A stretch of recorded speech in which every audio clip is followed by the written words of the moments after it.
The great question that has all along always bedeviled mankind is the question of fight, flight, or capitulation. For individuals and nations alike, it has been a question that man has wrestled with. Even their gods, even Almighty God, have not escaped this fundamental question. For we see it in his teaching of an eye for an eye, and then again in turn the other cheek. Also, do unto others as you would want done unto you. It has even taken the church down uncomfortable paths as it weighs its teachings of peace on the one hand and the scriptures of God telling its prophets to blow the horn for walls to crumble on enemy soldiers standing behind those walls. And also of the scriptures telling us of God telling his chosen one, his chosen people, to hold his hand in the air. And so long as that hand remains up, pointing towards the sky, his chosen people will be defeating their enemies. Folks, the church has wrestled with the image of preaching, the scriptures of peace, of turn the other cheek, as millions of people are funneled into gas chambers and dead fields. And so, after twists and turns, the church came down with the moniker of something called the just war. Atheists and people of no faiths and of all faiths who preach the question of the separation of church and state or the public sphere to avoid basically the domination of a dominant religion against other religion have also wrestled with this question. They have struggled to come up with the tangible answers of the question of when to fight, when to flee, when to capitulate. That is why you have nations signing treaties, forming blocs like the EU, the United Nations, creating organizations like the League of Nations, the United Nations, NATO, and so on and so on. Organizations whose main purpose is to set guidelines of when to fight, when to flee, and when to capitulate. On the question of flight, ladies and gentlemen, my fellow Africans, Southern Cameroonians, on the question of fight, the international order has come down on two principles. Two, a people have the right to change their government if said government does not serve them. They have the right to do this in a peaceful manner for a government that is legitimate under a constitutional order and by any means possible if that government is an illegitimate government. The second position recognized on this question of fight by the international order is that every nation on earth has the right to defend itself and its territorial integrity, its people, from any form of domination from alien forces. They have that right if another people cover their land to defend that land. They have that right if other nations seek to subjugate and colonize them. They have that right to fight, to resist. That is international order. The right of a nation, of people, separate entity, to defend itself from colonization, recolonization, aggression of any form, human, territorial. That is the second position of international fight, international norms on fight, flight, capitulate. As the crisis that today bedevils the land of southern Cameroons on Ambazonia, as this crisis careens towards what form of resistance the people who populate this land, whose destiny is inalienably tied to this land, as these people in their homes tonight, in their boardrooms and classrooms, in their businesses and farms, wrestle with this question of fight, flight,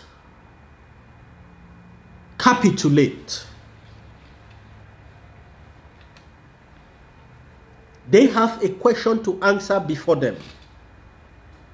And the question is, are they going to fight to change the regime in Yaoundé because under international law they are citizens of La République du Cameroun and no other country?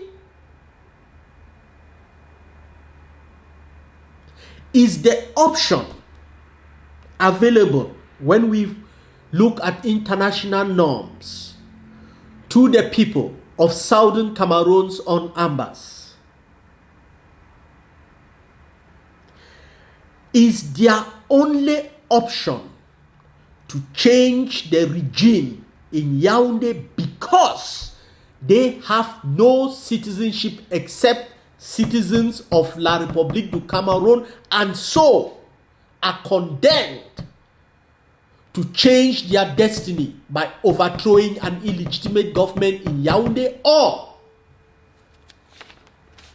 the second part of that question, are they going to fight to throw off to the last person these thugs from La République du Cameroun parading their streets in the form of the BIR armies, the gendarmes, the colonial police, the DOs, the governors, the administrators installed on their land by the Thug of Yaoundé, Mr. Paul Biya?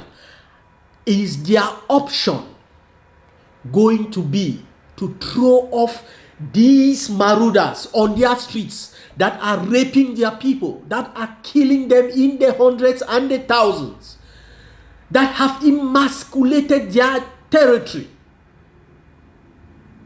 Is their option to go the route of clearing their land out of this virus because they are a separate people?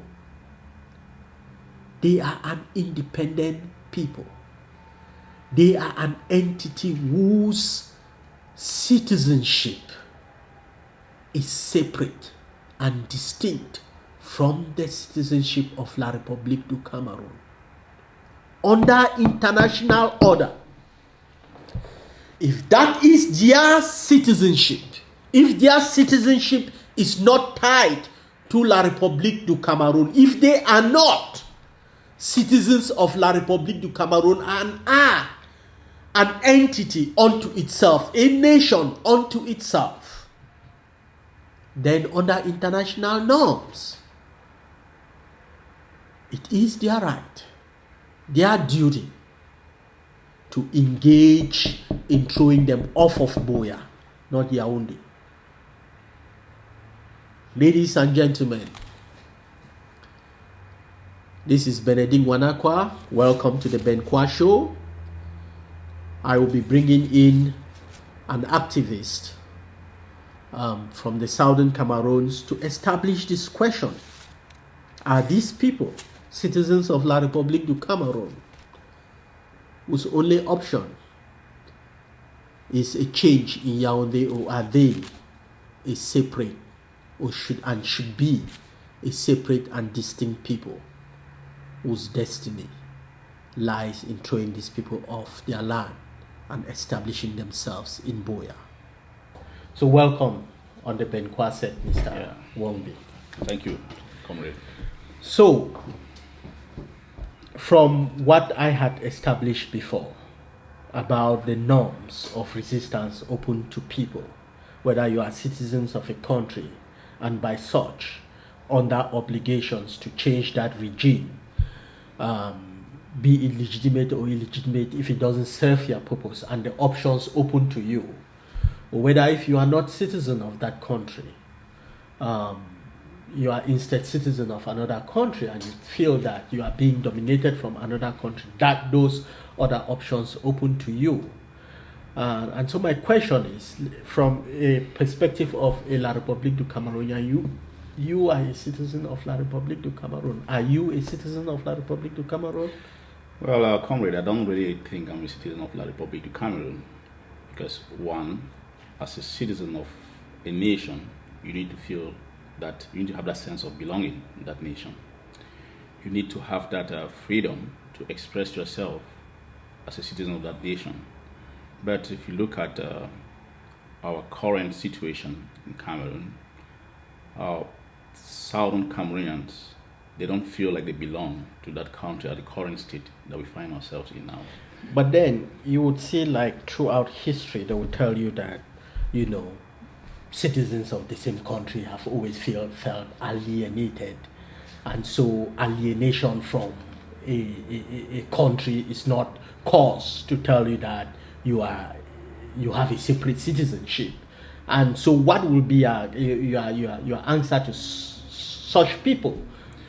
Well, by the way, because then in Northeast, in Cameroon, if we look at La République du Cameroon, somebody who comes from the north, in Northeast, who say that, I feel alienation from La République, same as you, and so I cannot say that, I'm a citizen from North or a northern region or something of that sort. If you have to put that argument in place, I will say this. We will have to take some steps back and look at how that triangle came about as it is now, and the terms and conditions that was set on the ground before to form that particular republic. You know, the whole thing has been a sham. The history has been hidden from us. I think if you look at it very well, somehow, some way, our forefathers who have gone before us, who were the founding fathers of that republic, they took La République to be, their word for it, because English people, as we were before joining that particular, becoming part of that union, we were people with dignity and integrity. You could take us for our word. So we thought we went into this union as people who you can depend on what people say. So now what you are establishing there is the fact that the entity we are looking at now is not an entity that had been in existence. It was a union. That is what you are trying to establish. I'm trying now. to establish the fact that it was a union between two people. Okay. With two distinct. And on that fact, I think on that fact, let me look at this issue. On April 21, 1961. Yeah. The United Nations General Assembly voted for the independence of British Southern Cameroon. I quote 1961 because from what you just explained about a union that triggered this point that I had. And that date is very funny in the sense that, if I'm not mistaken, La République gained its independence January 1st, 1960. So, La République du Cameroun had its independence on January 1st, 1960. So, what was the flag then? What was its flag? It must have had a flag, and yeah, it was green, red, yellow with a single star. It had green and yellow with a single star. And if I'm not mistaken, on October 60 or 61 that Nigeria had its own independence? I think that was October 1961. You know. So basically we are looking at a situation where... No, sorry, if I'm not mistaken, that was October 1960. 1960. Yeah. So we are looking at a situation where in 1960, by October 2nd of 1960, La République du Cameroun had a president in Yaoundé, the capital of La République du Cameroun. Yeah. And the Federation of Nigeria had a president in Lagos. Yeah. And a flag. Yeah. And on that day, 2nd of October 1960, where was your citizenship? Who were you on that day? That second, we are looking at a president in La République du Cameroun with a green, yellow flag and one star. Yeah. And a president in Lagos with the Nigerian green and white flag, if I'm not mistaken. Yeah, you're right. So where were you? Were you a citizen on that day, 2nd of October 1960? Were you a citizen of either of those? No, I wasn't a citizen of Nigeria, neither was I a citizen of La République du Cameroun. I was still under the UN trusteeship. I was still under the UN trusteeship territory. So what were the UN voting if these two countries had already had independence? What were the UN voting April 21 of 1961? Well, to me, if you were to ask me my personal opinion, I would say that they were voting for our independence. So, because they were two independent states. So the countries that bothered you, yeah, the countries that bothered you, that was Nigeria, yeah, to your west, yeah, an independent and La nation. République du Cameroun to your east, An independent nation also. An independent nation, and to your south was the Atlantic Ocean. Yeah. So those two countries were independent, and by April 21st Yeah. of 1961, and the UN went to vote for independence. Yeah. And they were voting for the independence of Southern Cameroons. They were voting for the independence of Southern Cameroons. So we just established that. Basically, we just established the fact that you were not a citizen. Yeah. And the UN, because, for example, I don't have the flag here, because I would guess that on the UN, in the General Assembly, the flag on the wall. Let me not even talk about the flag, the map on the wall that they were voting for. That map is not the map of La République du Cameroun with the southern, with Ambazonia, Yeah. attached to La République du Cameroun. Yeah. And that map on that April was not the southern Cameroons attached to Nigeria. Yeah. That map, that 64 countries in the General Assembly voted overwhelmingly for independence. of Southern Cameroon. Was the map of the Southern Cameroon with you from Bui County. Yeah. As a country that they were voting its independence on. Yeah. So my brother, how come you are now carrying the passport of the independent Republic of Cameroon? Well, the point is, I will say this on very clear terms. I will put it very clearly. The UN trustee, the UN, after that April elections, the UN, because I know we had, the option, and let me be clear about this, we had the option to be an independent state, to make it very clearly. They gave us independent. We are independent, but they cut it halfway. They cheated us of it. And I will make it very clearly. That came as a result of nations using us as a chip on the chessboard because of the situations during that period. So can you just elaborate very fast for our viewers? Okay, what I'm trying to say is that it goes deep. During that era, the UPC, a party within La République, they were some sort of advocating for real independence, pure independence of La République du Cameroon. We're not part of them. But what happened was that because those activists, they knew with the clause of the French treaty between the La République and France and other African countries, they knew that there was a You are talking about the cooperation agreement. Yes, France the cooperation agreement. Colonies. Yes, so some people could see through that.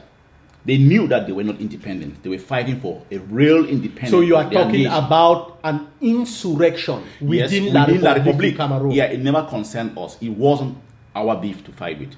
So within that context, they decided, because they were operating under what they were considering then as a communist party. That was how they coined them. I can put it this way. They decided to give them that name, that connotation, because they knew that those people were really fighting for the independence of La République.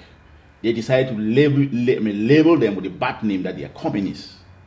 That was not the actual intention. So you are basically indicating that because of that fact, yes, because they looked at the UPC as a communist country, the communist insurrection, yeah, the Southern Cameroons became a chip on a chessboard. Yes. And how was that?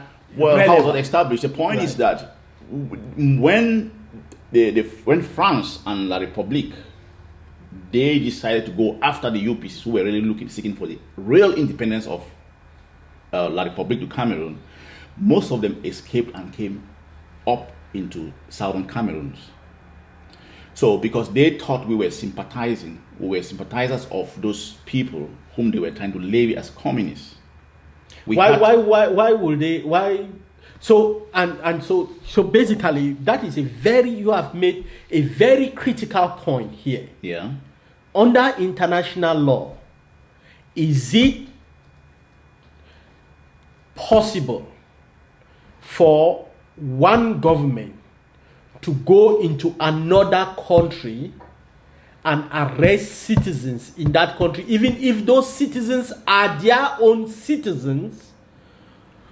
Is it under international law, is that permitted, that one country, even if you share border with another country, you can follow your citizens into that country and arrest them or kill them? No, you cannot. You cannot. You cannot. So you are saying that if they felt this strongly, yeah, and these people, that the Southern Cameroons was sympathizing with UPC militants who have run into Cameroon, yeah, were they not able to cross into Southern Cameroons or Ambazonia and arrest them? They couldn't do that because that was, they had a boundary. They had a boundary. So There was under international international law, laws, you couldn't cross into southern Cameroons to arrest people in a foreign land. so ladies and gentlemen, that is the second fact that this discussion has just established. The first is that on April 21st, during the vote of the UN, the map on the wall was the map of the southern Cameroons, sandwiched between two already independent countries, one fully independent, the other under occupation by colonial France, under colonial France, and they had two flags. So we have established that fact. Yeah. And that goes to your question of separate citizenship. Yeah. Because on that vote, the UN established your separate citizenship. Yeah. You are not attached to this, you are not attached to that, I am voting for you. This country, yeah. And the second fact you have just established is that the insurrection in La République du Cameroon to get La République du Cameroon out of the colonial French Empire had UPC activists rushing into southern Cameroon, into Ambazonia to search for asylum. Yeah. And they could not cross because you were a separate Nation. Yeah. So, Mr. Pascal, the idea of a people being separate and suddenly being colonized is an idea of a people without any institution. So on the day that the United Nations was voting for your independence, Yeah. did you have the institutions of a state already established? Yeah, we had a prime minister, we had the legislative, and you have the executive branch. In that territory, you had an established government. And if you look at the way our society was functioning then, it didn't just end at that level. They also, I mean, we had systems in place where we strengthened our chiefdoms. There was a house of chiefs. And through that, I mean, we had some high degree of order in our So how did your prime minister come about? If you are Well, talking about you had a prime minister, you have a parliament, you had a house of chiefs, yeah, you had the institutions of state. yeah. So what happened? If I'm looking, it's very confusing because if I am looking at the trusteeship agreement, Yeah, the trusteeship agreement was very clear on the fact that trusteeship ends when you accomplish or reach self-rule yeah, or independence. yeah. If you are telling me that you had a house of chiefs, if you are telling me that you had a parliament, Yeah. if you are telling me that you had a prime minister, Yeah. were these colonial or trustees appointed by the British government in their role as trustees of that trust territory, or were these people that were elected by the people as their government? Because then I can understand if these were appointees in power. I can understand with the British saying that no, you did not achieve any self-rule. Yeah. These were mere members of a trustee territory that we put in place to govern you. Yeah. They were not people chosen by you. So is that the argument that they can make? Or were these indigents that were duly elected and empowered by the people to serve them, become the government of the people and for the people and by the people? Well, those people were duly elected. The prime minister was elected. The members of, the members of parliament were also elected by the people. So that's why I said they had a government of their own. And when we look at it very well, I mean, they were democratically elected. And going back, that is one of the areas in Africa where they had a very, very, how do you call it, real democracy that was exercised. I mean, Dr. Endele was elected as the first, democratically elected, the first prime minister of that territory in 1953. And then they also elected their members of parliament. In 1958, 1959, they had another prime minister, election of the prime minister. Foncha, John Go Foncha won as the opposing party. There was no riot. There was it was very gentlemanly. When are we talking about? What time period? We're talking about 1959. I'm just taking you a step back to show how democratic that strip, that area, Southern Cameroon had become a people, be governed by a government. They had a prime minister. They had members of parliament, voted by the people. They were functioning as a country with institutions in place. Folks, this is just an incredible history that we are talking about here. We have known for a long time Africa is bedeviled today by presidential monarchies. Mr. Paul Biya of La République du Cameroon has been in power now going on 40 years. The Eyademas have never left the power in Togo. The Gesos in Gabon. And you can note the names that I'm calling. All colonies of colonial France. Yeah. So you are telling me that by 1960, a territory in Africa had already gone to the steps of organizing an election and a loser conceding power without any civil unrest to an opposition that won. Yeah. So it just goes down to tell you that was a state of its own, a nation of its own, existing.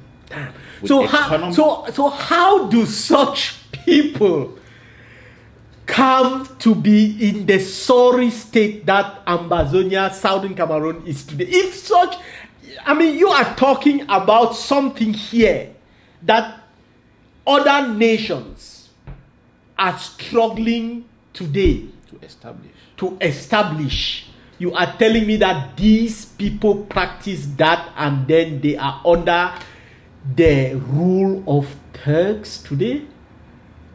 How did that come about? How is it that is it something fundamentally wrong in the character of an Ambazonian, of a Southern Cameroonian, that they will achieve that level of consciousness and then be ruled by a people who have not achieved even 1 millionth of that consciousness? Well, you'll see that I made a statement earlier that we are people. We are a people with dignity. We are a dignified set of people.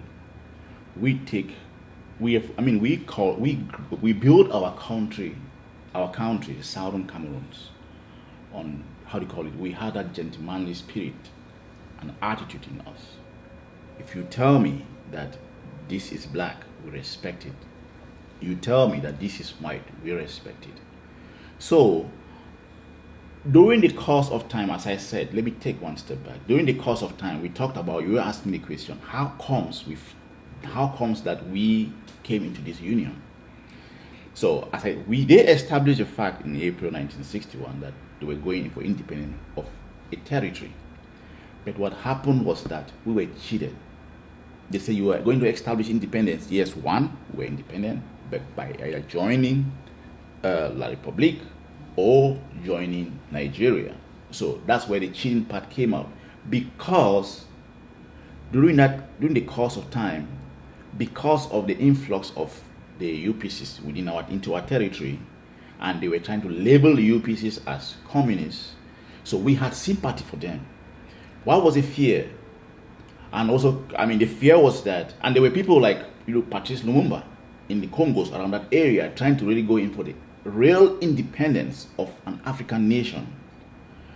Us having that similarities. There was something similar that happened in Congo that is similar to what happened to us. They refused to give them the real independence, and to our own situation, they had labeled us, they had labeled the UPCs as communists because they knew that deep within us, we the Southern Cameroonians, we had that deep urge, that belief in real independence. And if we gain that independence, the French hegemony that they were trying to establish in that area will somehow be destabilized. So I'm trying to create the case. The case I'm trying to make is this. They refused to give us our total independence because they knew it would be a big influence to La République, our way of thinking, our way of looking at things.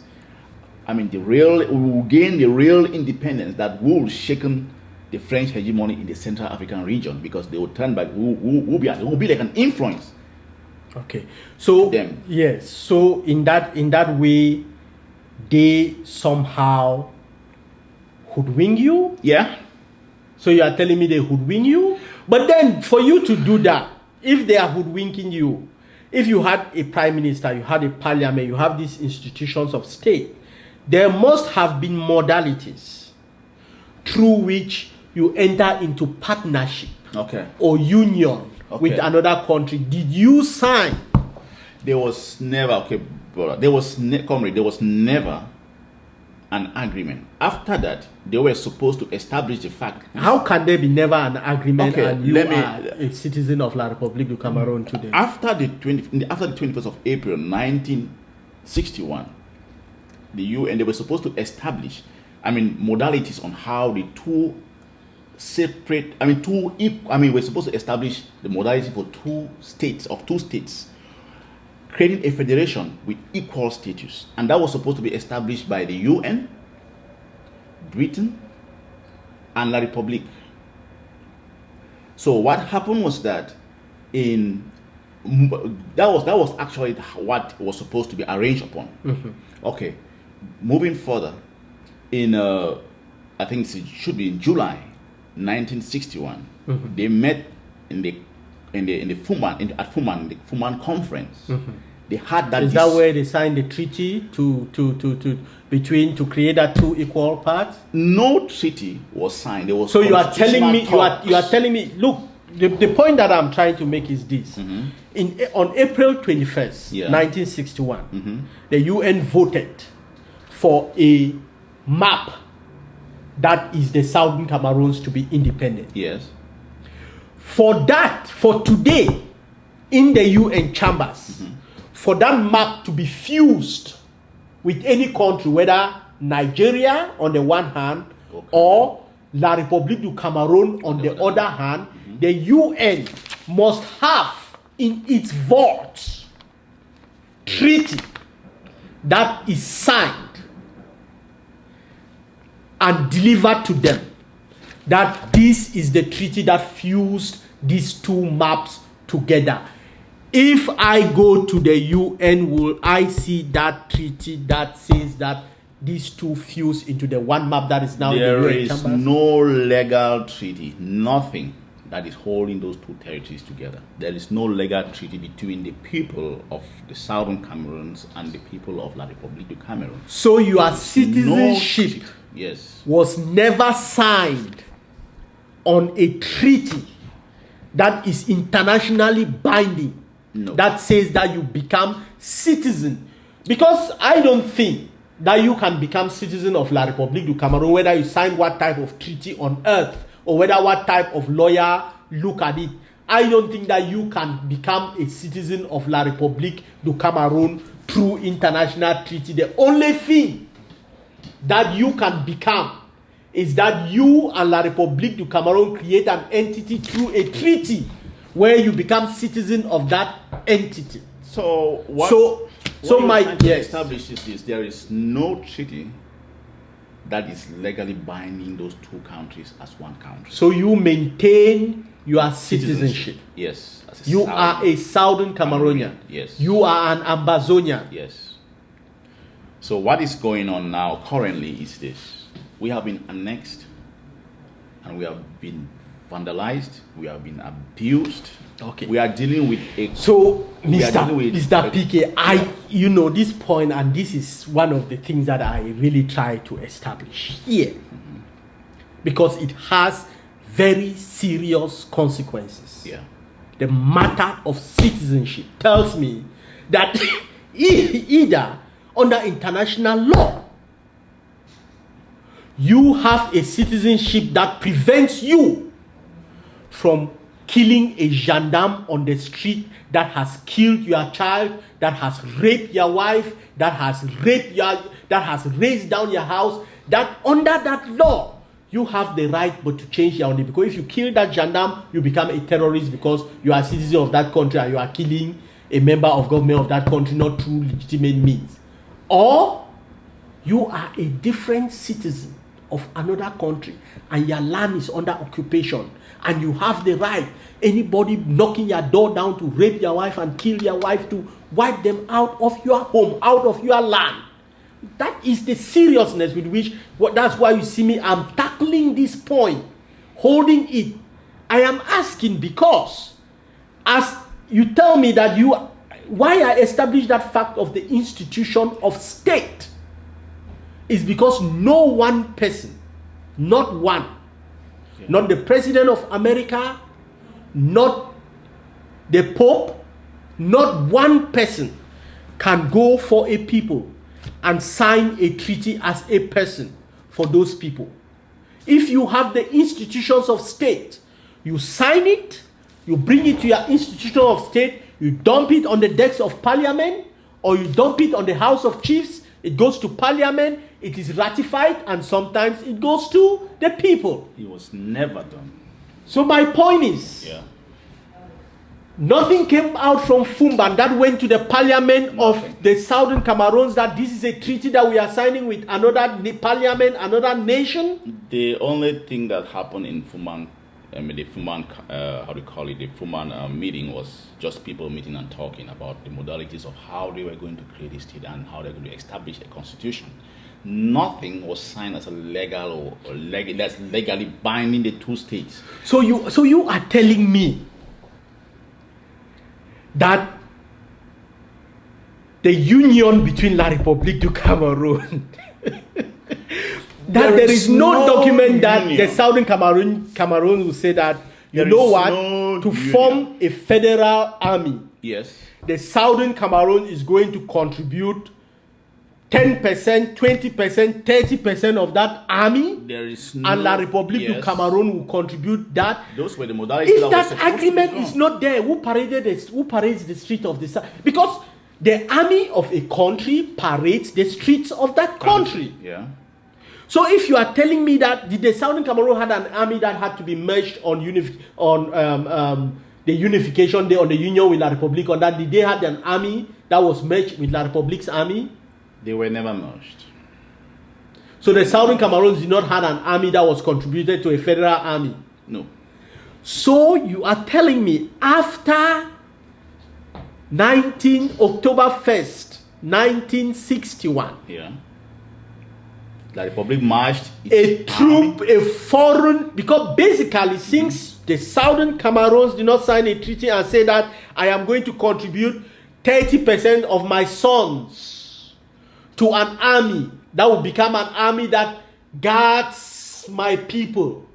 You are telling me that people from Betis, from Yaoundé, Northeast from the north, Bamilikes,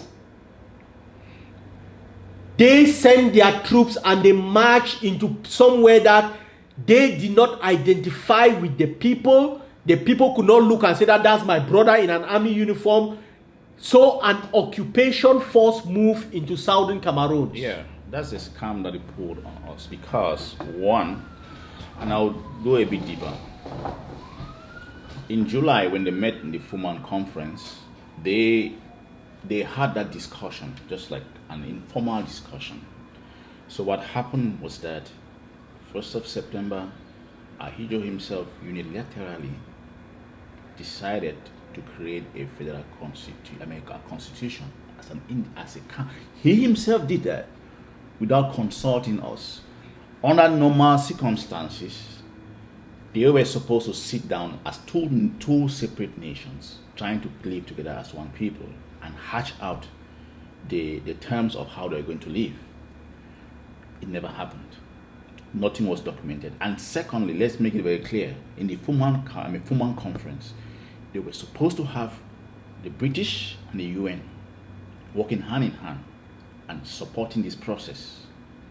But France and the Republic cornered us to have an informal discussion. What happened? They ran behind. So all this thing has been a con game. Created a constitution, claiming it to be a federal constitution, and then they never gave us the opportunity, because we had a functional government. We had a prime minister, we had a parliament, we had a House of Chiefs. Those things were supposed to be hashed out. So on the table in Fumban, yeah, what were the two nations that were sitting on that table? La République du Cameroun and Southern Cameroon. And they today, were talking. Today, what is the nation that sits on that table? La République. There's La République. So you are saying that La République du Cameroun and the Southern Cameroon sat on a table, yeah, and today on that table there is just La République. So Southern Cameroon is not even, still, we can put it very clearly, Southern Cameroon is not part of La République. So we are saying, establishing the fact that La République along the line decided to be La République. So on that sage statement, yeah, from my able activist, Mr. Pascal, I think we have ended on a very good point. We started with La République and the Southern Cameroons, and now there is just La République. Southern Cameroons is never part of La République du Cameroun. Yeah. Thank you. Yeah. I opened this show today by trying to establish if citizens of La République du Cameroun include Southern Cameroonians on ambas, or if citizenship of La République du Cameroun does not include citizens of Ambazonia, Southern Cameroons on ambas. And with my guest here, activist from Bui County of the Southern Cameroons, Mr. Pascal Wombi, I think we established the fact that, in April 21 of 1961, at the UN General Assembly, a vote took place. That vote took place on a territory that was already sandwiched on the one side with an independent Republic of Cameroon and an independent Federation of Nigeria, who had their capitals in Lagos and Yaoundé with their flags already established. So the UN went and voted in April of 61 on a territory sandwiched between those independent states, Southern Cameroons, granting them independence. Anything and a distinct citizenship on that day. Anything that happened afterwards bear no legal standing. Because on that day, as Mr. Pascal ably stated, his citizenship was set in stone as an Ambazonian. So folks, my point, the point of this show, was the question of what rights you have to to resist what is happening to the people of Ambazonia today. From this, I quoted the scriptures. I quoted the struggle of God preaching peace.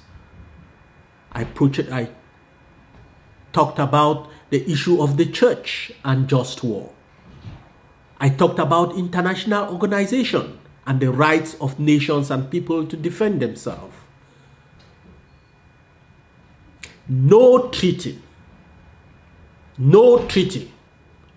is lying in the vaults of the United Nations that gave up the citizenship of Southern Cameroons to La République du Cameroon.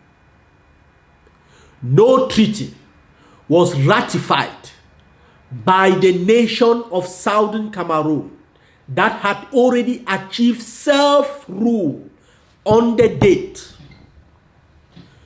that the vote for independence was taken at the United Nations. No treaty was ever ratified by that duly constituted state that had a prime minister, that had a House of Chiefs, that have a parliament and a constitution that acknowledges universal suffrage as the means through which those people change their government. And they had exercised that right by changing a government, that of EMN Endele, voting into power the opposition party of John Foncha, and a peaceful transition of power taking place, establishing constitutionality, establishing authority, establishing the faith that a people have with their government to serve, to protect them, to defend their territorial integrity, their economic integrity, and their cultural integrity. They had achieved that. So no people, no ambassador, not the ambassador of the Kingdom of Great Britain, not the ambassador to colonial Africa in Yaoundé, the ambassador of France, not a citizen of La République du Cameroon or a citizen of any other country, none have the right to tell the Southern Cameroonian, to tell the Ambazonian that they do not have the right to defend their land from foreign domination. None. It is not an act of terrorism. It is not an act of secession.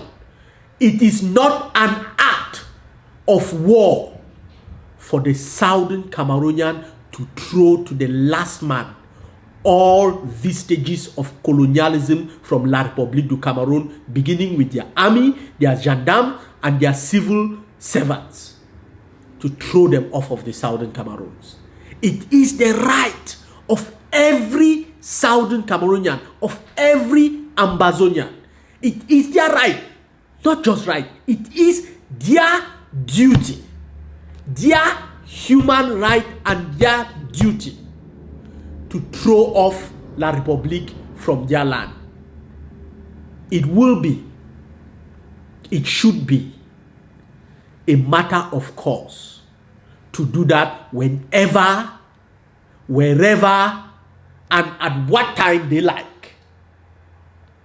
But it is especially important when that authority over their land is a brutal, is a killing machine that is sucking their life off of them and their land. It becomes a necessity. It becomes a right ordained by God and by man for them to resist, for them to be independent, for them to finally throw off what Mr. Pascal established here as a fundamental character defection in the Southern Cameroonian. That fundamental character defect of a people who had gained the consciousness of thinking that my constitution, a constitution allows me to go to a poll and vote and change a government, and that government is going to, if I vote him out, leave power peacefully, and anything that I sign with anybody is a matter of law, and I expect that person to follow that law as I follow it. That defect that the Southern Cameroonian has in its character, that if it is a matter of law, I hold everyone in good faith that they will follow that, and if they don't, I am going to still look for ways of law, and that gentlemanly, that cultural high ground that we had reached by being able to say that a law is a law and injustice is an injustice, and the court settles that. That is the defect that prevented a prime minister sitting in Boya at the prime minister's lodge without any authority over him failing to walk down that steps of the prime minister's lodge, put up a Southern Cameroonian flag, and tell the British and the UN, your job is done here. There is a president in Lagos, there is a president in Yaoundé, this is a president in the Southern Cameroons, and God damn it, I am going to establish that, as other colonial people had done. They failed to do that. And on our streets today, marauders are parading as our patrons. It is our right to get them out and not make the same mistake that our forefathers made in the 1960s.